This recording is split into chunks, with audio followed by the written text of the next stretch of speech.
Welcome to Boat Show TV. I'm very pleased to say I have with me silver medal Nick Dempsey, windsurfer. Congratulations on the Olympics, Nick. Is it a whirlwind now you finished? A little bit. This week has been. We've been in London all week and something on every day, and yeah, it's all been pretty good fun and nice to finally do something a bit different. Now, obviously, home advantage was talked about a lot before the Olympics, not just in terms of sailing and so on, but you know the waters of Weymouth very well. When you started the regatta, were you thinking that was going to be a good advantage for you?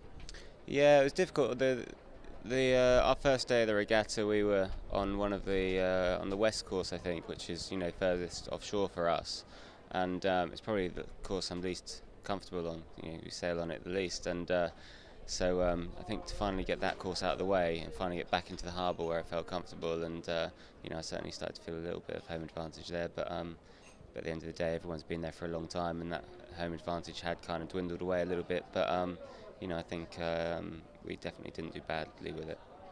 Now, throughout the regatta, there were a few place changes in the lead, and it got quite a tight race at the very, very end for the medal race.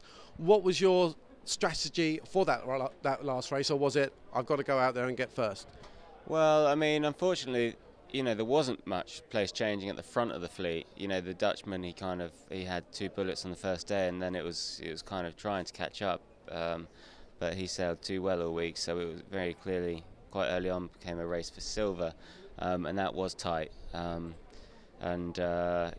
by the medal race there was a bit of a gap, and I was able to kind of control things, and the nose course didn't throw too many swerve balls at us that day, and kind of came out okay.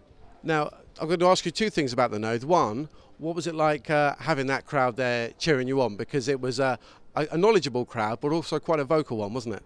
Yeah, it was amazing. I'm a windsurfer and I race, miles out to sea. So to be able to race at the Olympic Games with a home crowd was incredible. And I couldn't help but notice them. Even when you're racing, you're concentrating, it still spurs you on. And yeah, it's like something I've never done before.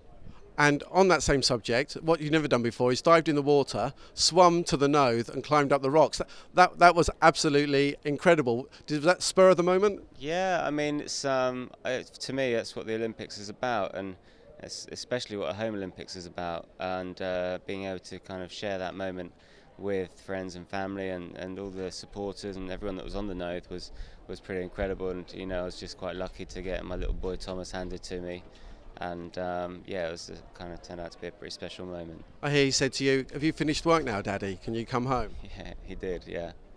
Well, you had a bit more work that day, which was great to get your medal. So what's happening in the future now? Any particular plans, or are you just kind of having a quiet think? Having a bit of a think, but I have some kites and been out kite surfing a little bit and I'm quite enjoying it. So going to see how that goes over the next few months. Of course, you mentioned that because there won't be the windsurfing in Rio, but there will be kite surfing. So you are potentially hoping to get your head around that and you'll be in Rio? Potentially, yeah.